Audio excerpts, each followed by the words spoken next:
Bismillahirrahmanirrahim. Alhamdulillah Rabbil Alamin. Wassalatu wassalamu ala ashrafil anbiya'i wal mursalin Sayyidina wa maulana Muhammad khataman nabiyyin wa ala alihi wa sahbihi ajma'in, amma ba'du. Alhamdulillah, kita lanjutkan kajian kitab Taqriratus Sadidah lil Habib Hasan bin Ahmad Al-Kaf, yang beliau menukil dari kitab, dari pengajiannya beliau atau taklimnya beliau kepada Al-Habib Zain bin Smith.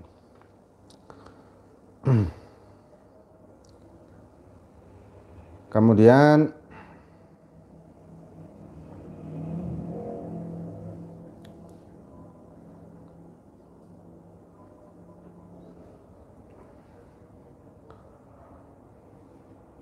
dikatakan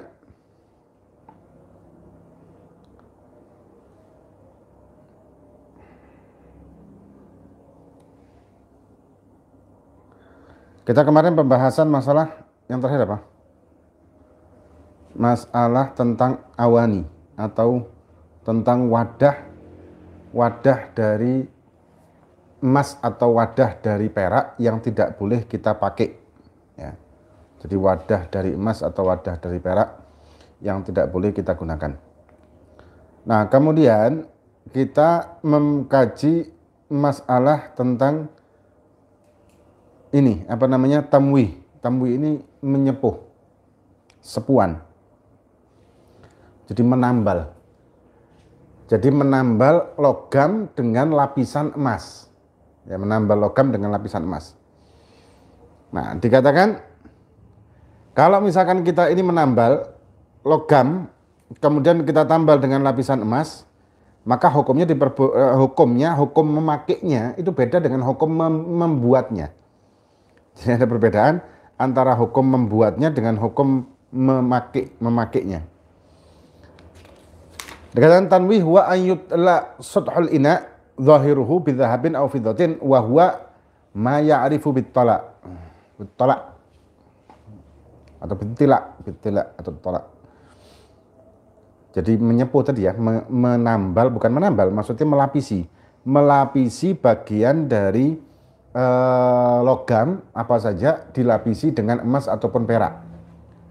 Dan hukumnya dikatakan ada dua, hukmu fi'alihi haramun mutlakon. Hukum membikinnya itu hukumnya adalah haram. Tapi hukmul istimalihi fihi tafsil. Hukum untuk memakainya itu ada rinciannya. Yang pertama, idza kana la yatahallalu minhu syai' ay la yatahassalu bi'ard 'ala an-nari wa dzalika idza kana raqiqan halla mutlaqan lirijali wan nisa. Nah, kemudian kalau misalkan ini kembali lagi ya. Loh, kok bisa, apakah sepuhan itu menyepuh? Nah, menyepuh barang itu hukumnya haram, menyepuh ina. Bukan menyepuh kayak apa ya? Kayak mungkin menyepuh perhiasan bagi wanita ada disepuh dengan emas. Nah, itu boleh. Pekerjaannya boleh. Tapi yang dimaksud di sini adalah menyepuh ina. Ina ini wadah seperti piring, gelas, dan disepuh dengan emas. Nyepuhnya ini hukumnya haram. Jadi bukan sepuh ya, bukan menyepuh emas itu haram, bukan. Tapi menyepuh inaknya. Ini kan kita bahas inak tuh. Kalau hukum tukang emas yang nyepuh emas boleh enggak? Boleh kalau misalkan itu untuk perhiasan bagi wanita, enggak masalah. Nah, paham ya? Ini pembahasan masalah inaknya. Nah, kemudian kalau memakainya ada perincian. Kalau la yatahallalu minhu syai' ay la yatahassalu bi'ard 'ala an-nari wa dzalika kana raqiqan halla mutlaqan lirijali wan nisa. Kalau dibakar dengan api biasa gitu, dibakar, tidak ada tetesan apapun dari emas itu karena tipis. Jadi tidak ada lelehan dari emas itu karena tipis ya. Karena tipis, maka hukumnya halal mutlak bagi orang laki dan bagi perempuan memakainya. Kemudian wa idza kana yatahallalu minhu syai' fayahrumu isti'maluhu 'ala rijali wan nisa. Kalau piring disepuk emas kemudian dibakar, emasnya itu ternyata ada tetesan emas. Berarti sepuhannya tebel. Sekian persen tebel berarti. Maka hukumnya fayahrumu, maka hukumnya haram isti'maluhu 'ala rijali wan nisa, memakainya bagi orang laki dan juga perempuan, hukumnya haram. Nah, bukan perhiasan ini, sekali lagi ini wadah seperti piring, gelas, cangkir atau apa saja. Ya. Kemudian kalau yang lain boleh, kalau disepuh dengan yang lain ya selain itu. Kemudian takhmirul awani. Takhmirul awani ay taqdituha. Taqdituha, ghatait. Menutup wadah. Menutup wadah, biasa kalau di dapur itu ada gelas, ada piring, ada apa, itu dianjurkan kita sunnah untuk menutup di atasnya itu tadi dengan tutup. Atau piringnya dibalik, atau gelasnya dibalik. Kalau naruh itu bukan diangkat gini, tapi dibalik. Ini sunnah loh hukumnya. Yusannu walau bi'udin. Tapi kalau misalkan kita punya teh atau punya kopi, biasa kan orang itu minum kopi itu kan tidak langsung. Ada daerah-daerah tertentu kayak di Mesir itu kalau kopi dingin mereka tidak minum. Jadi kopi diminum itu waktu panas, terus ketika ditaruh mungkin ngobrol-ngobrol jadi dingin, itu dibuang. Ini adat ya, budaya itu macam-macam ya, subhanallah ya. Sama kayak ditarim itu teh. Kalau teh itu dingin tidak diminum. Malah kita waktu kita di Darul Mustafa ada sisa teh banyak. Kan biasa habis makan, orang sana itu kalau habis makan minumnya teh. Ada teh itu sisa banyak, akhirnya sama anak-anak dikasih es. Begitu dikasih es itu orang-orang sana ngelihat, loh ini apa ini? Es teh. Ada syai bethalij. Teh kasih es. Heran. Maghrib minta orang ini, kadang gila ini orang kasih teh pakai es. Ya apa rasanya kata kita. Ya, itu budaya. Lagi itu budaya. Budaya itu macam-macam memang. Budaya macam-macam. Kalau kita di Indonesia kan ya es teh ya, apalagi panas-panas. Nah, kemudian biasa kan disisakan gitu. Semalaman atau mungkin disisakan apa? Ini sunnah ditutupi. Walau bi'udin, walaupun dengan kayu atau mungkin pulpen di atasnya, jadi botol ditaruh di atasnya. Gak nutupi semuanya memang, tapi ini sunnah. Afdolnya ditutup semuanya pakai, karena ada tutupnya gelas itu kan ada tuh. Nah ini hukumnya sunnah. Kemudian dikatakan wa ta'akkad fil laili, dan kalau pada malam hari maka lebih diutamakan lagi pada malam hari itu menutup gelas atau wadah apapun, seperti juga ember. Kalau memungkinkan ditutup embernya. Atau kendi waktu zaman dahulu itu apa namanya? Kendi. Gentong. Ya.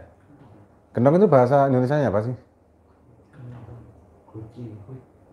Guci kan buat perhiasan. Gentong. Yang buat air zaman dulu itu loh, gentong dari tanah liat. Nah itu sunnah ditutup. Kalau tidak ada tutupnya, maka mungkin ciduknya atau gayungnya aja atau mungkin kayu di atasnya itu sunnah hukumnya. Apalagi di malam hari. Li haditsin, ada haditsnya.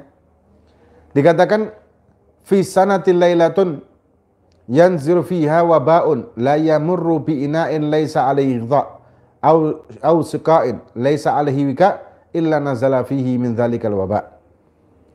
Hadis riwayat Muslim dalam dalam kitabnya. Hadis Nabi bersabda bahwa di dalam satu tahun ini ada satu malam yang Allah menurunkan bala lebih banyak daripada yang lain maksudnya. Dan tidak ada wadah yang terbuka kecuali akan dimasuki oleh wabah tersebut. Makna hadis seperti itu. Jadi maka itu dianjurkan untuk menutup wadah karena kita tidak tahu malam mana yang diturunkan wabah dari Allah Subhanahu wa taala ini. Allah menurunkan wabaknya itu kapan? Ya, karena kita tidak tahu maka kita sunnah untuk menutup. Di samping itu kalau kita bahas kesehatan, ya memang banyak kesehatannya di situ kan.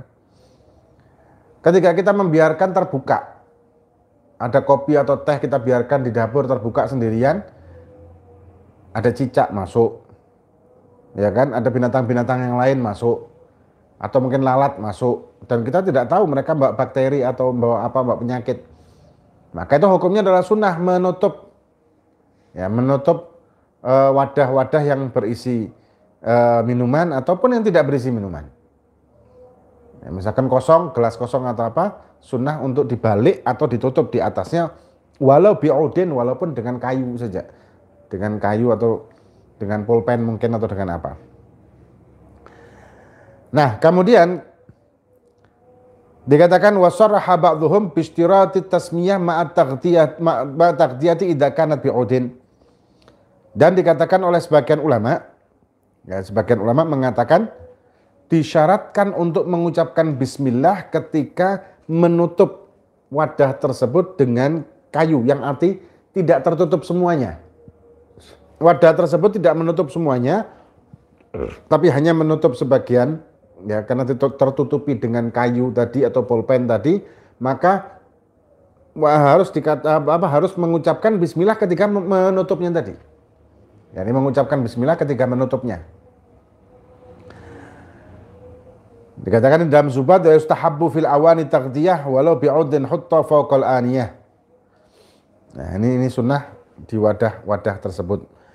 Ya, kayak yang tadi kita sebutkan ya. Jadi samping dari segi kesehatan secara dohir, adanya nyamuk atau lalat atau apa saja yang kita tidak tahu masuk ke situ dan membuat penyakit di situ. Nah, ini sedikit banyak, dan ini kita apa namanya, mengawali kajian takrirat di malam puasa, ya, karena kita sudah insya Allah sudah memasuki bulan Ramadan malam hari ini, maka pengajian takrirat ini insya Allah akan kita laksanakan setelah tarawih sekitar jam 8.15, ya, jam 8.15 menit atau jam 8:04 insya Allah tiap malam. Kemudian sedikit membahas tentang masalah puasa dan juga masalah-masalah yang berkaitan dengan puasa. Nah, di dalam puasa ini kita mempunyai banyak kesempatan untuk mengumpulkan atau untuk memperbanyak amal ibadah. Nah, salah satu ibadah yang bisa kita lakukan di bulan puasa ini adalah sholat tarawih. Yang mungkin di beberapa daerah karena adanya wabah ini, sholat tarawihnya tidak bisa dilakukan di masjid atau di musola, tapi tidak menutup kemungkinan juga mereka melakukannya di rumah masing-masing. Dalam artian sholat tarawih itu memang tidak wajib diadakan di masjid atau musola, tapi diadakan di mana saja dan boleh dengan sendirian. Kalau tidak memungkinkan berjamaah dengan keluarga, maka sholatnya sholat sendirian. Nah, kemudian sholat tarawih ini, kalau mazhab kita, mazhab Syafi'i, 20 rakaat dengan 2 salam. Ada beberapa perbedaan memang, seperti mazhab Malik itu 8, tapi kita tidak usah mempermasalahkan. Ya. Andai kata di satu masjid atau di satu langgar atau musola mereka menginginkan sebagian jamaahnya menginginkan 8, ya sudah, tetap aja dilaksanakan sholat itu 20. Ketika 8 sampai ke rakaat yang ke-8, 2. Nah, yang menginginkan 8 rakaat mereka mundur, memberikan kesempatan yang 20 rakaat untuk melanjutkan. Setelah selesai baru gabung lagi untuk baca doanya atau barangkali ada kultum atau apa di situ. Kan itu lebih indah seperti ini. Tidak harus memaksakan yang 8 harus 20, yang 20 harus. Jadi harus tidak usah memaksakan. Yang 8 memaksakan, enggak boleh, sholat di masjid sini harus 20, padahal ada orang yang 20 sholatnya mazhabnya Syafi'i. Kemudian jangan juga memaksakan 20, yang 8 harus ikut juga sholat, jangan memaksakan seperti itu juga. Jadi saling menghormati. Anda ingat waktu di Hadramut, di Darul Mustafa, ada beberapa murid-muridnya Habib Umar ini bermadzhabkan Malik, ada juga yang bermadzhabkan Hanafi. Jadi ada 4 mazhab di sana. Anda ingat itu ada 4 mazhab, tapi memang mayoritas Syafi'i. Ya, mayoritas Syafi'i. Ada Hambali juga, bahkan anak satu kamar ada beberapa orang yang berbeda-beda mazhab. Itu tidak ada permasalahan di antara kita. Nah, ketika tarawih pun, yang 8 ini selesai mereka mundur. Mereka duduk di belakang sambil nunggu witir. witir mereka gabung lagi, kemudian baca doa bareng-bareng. Nah, ini indah, perbedaan yang indah, saling menghargai dan saling menghormati tanpa memaksakan. Karena ini perbedaan bukan masuk ke masalah prinsip. Jadi tidak perlu dipermasalahkan. Nah, milih mana kita 20 apa 8? Ya kalau kita mazhab Syafi'i selama ini ya 20. Jangan milih enaknya tok, saya milih 8 aja soalnya ringkes aja. Nggak bisa seperti itu. Nah, kalau kita Syafi'i sudah. Andai kata kita sholat di, misal kalau tahun kemarin seperti kan keadaan normal, ada kantor-kantor yang bikin sholat taraweh.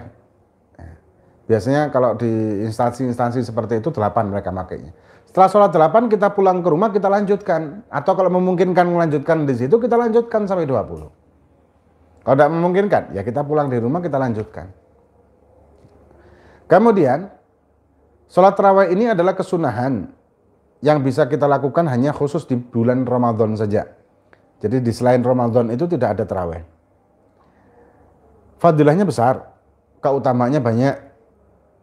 Tapi itu semua bisa kita peroleh kalau kita mempunyai mempunyai pengetahuan tentang bagaimana melaksanakan ibadah sesuai dengan aturan. Karena ibadah itu diterima atau tidaknya tergantung dengan kesahannya. Karena ibadah yang diterima itu pasti hasil dari ibadah yang sah. Tapi kalau ibadah yang sah belum tentu diterima.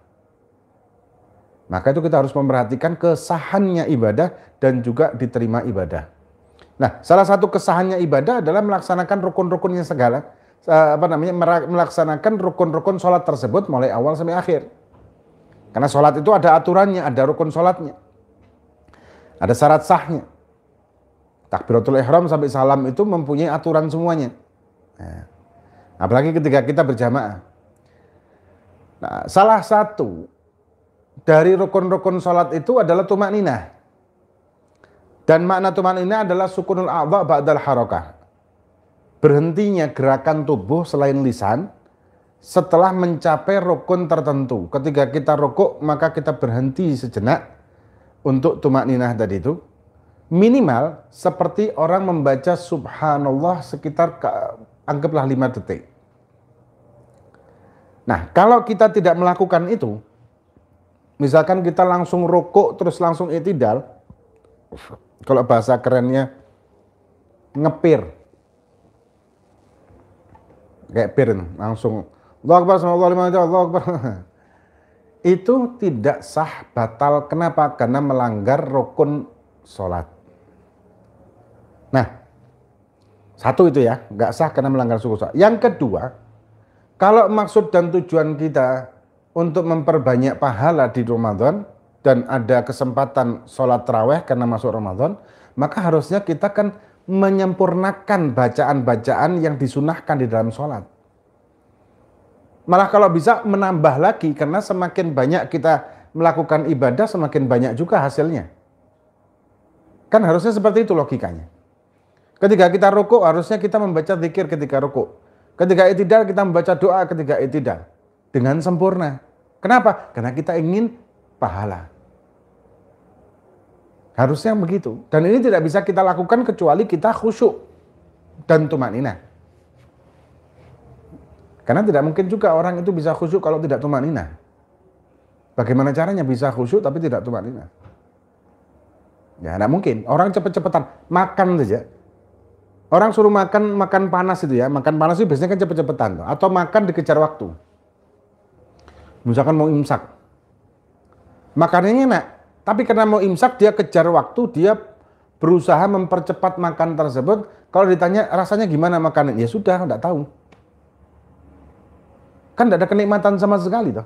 Kenapa? Karena dilakukan dengan cepat-cepat. Nah, maka harus kita tanya sama diri kita sendiri, maksud dan tujuan kita tarawih itu apa? Kalau maksud dan tujuan kita tarawih itu mengumpulkan pahala, ya harusnya kita lakukan dengan kesempurnaan semampu kita. Dan kita perbanyak amaliyah-amaliyah, zikir-zikir ketika ada kesempatan melakukan itu semua. Harusnya kan begitu. Nah, kemudian ketika kita cepet-cepetan tarawih tersebut, banyak di antara kita ini atau pelaku yang melakukan cepat-cepat tersebut itu banyak batalnya di hal yang lain juga. Contoh juga masalah takbiratul ihram. Karena terbawa cepat, banyak terjadi kasus makmum bertakbiratul ihram sedangkan imam belum selesai takbiratul ihram. Maka ini tidak sah karena syarat sahnya bermakmum adalah tidak membarengi takbiratul ihramnya imam dengan makmum. Jadi makmum harus menunggu imam selesai takbiratul ihram. Tapi kalau cepet-cepetan kadang-kadang barengan. Malah barengan. Dan ada juga yang kasus lagi apa? Ketika cepet-cepetan setelah tasyahud akhir, salam, langsung berdiri untuk rakaat yang selanjutnya, itu belum tegak dia sudah nawaitu usolli sunat tarawih imaman atau usolli sunat tarawih makmuman. Belum tegak. Jadi niatnya belum tegak, takbiratul ihramnya belum tegak. Padahal syarat sahnya takbiratul ihram itu adalah fi halatil qiyam. Waktu berdiri kalau dia mampu di sholat fardu, di waktu berdiri itu tempatnya takbiratul ihram. Kalau tidak maka tidak salah takbiratul ihramnya dia. Nah. Dan banyak hal. Intinya segala sesuatu itu ada aturan. Segala sesuatu itu pasti ada aturannya. Dan kalau kita ingin mendekatkan diri kepada Allah dengan melaksanakan ibadah, dengan melaksanakan syariatnya Allah Subhanahu wa taala, maka kita harus melakukannya itu bukan feeling kita atau apa namanya? Menurut kehendak hati kita, tidak, tapi harus ada aturan-aturan mainnya di situ. Nah, kita tidak tahu sekali lagi aturan mainnya kecuali kita belajar ilmunya kepada ulama-ulama yang thiqah dan punya sanad jelas. Nah, kita belajar bagaimana caranya sholat yang betul, bagaimana caranya ibadah yang betul, bahkan zikir aja, bahkan maulidan saja, bahkan sholawat, bahkan tahlil sekalipun, ini semua ada aturannya, tidak bisa kita lakukan begitu saja. Harus ada aturan dan tatanannya, ada tuntunannya. Nah, kalau tidak, maka yang kita lakukan sia-sia semuanya. Nah, moga-moga berkat Ramadan ini Allah Subhanahu wa taala mengangkat balak dari diri kita, dari lingkungan kita, negara kita dan seluruh dunia. Moga-moga diangkat balak ini oleh Allah Subhanahu wa taala berkahnya Ramadan dan moga-moga kita bisa melaksanakan Ramadan sampai akhir dengan keadaan sehat, afiah dan diberi panjang umur fi taatillah, dalam keadaan taat kepada Allah Subhanahu wa taala, dan moga-moga ibadah kita juga diterima oleh Allah dan ditingkatkan oleh Allah Subhanahu wa taala dan diberi kekuatan, keimanan, ketakwaan oleh Allah Subhanahu wa taala, dan nanti kelak di yaumil qiyamah moga-moga kita bersama-sama masuk ke dalam rombongan Nabi kita Muhammad sallallahu alaihi wasallam dan diakui oleh Nabi sebagai umatnya zahir batin dunia dan akhirat. Ada pertanyaan? Tidak ada. Wallahu a'lam bishawab. Fatihah bil faqihna fid din wa hadikum salihah. Wa man safana salihun wa salamu alaihi wa alihi wa sallam Muhammad Muhammad sallallahu alaihi wasallam hatta nabi al-Fatihah. A'udzu billahi minasyaitonir rajim. Bismillahirrahmanirrahim. Ar-Rahmanir Rahim. Maliki yaumiddin. Iyyaka na'budu wa iyyaka nasta'in. Ihdinas siratal mustaqim. Siratal ladzina an'amta 'alaihim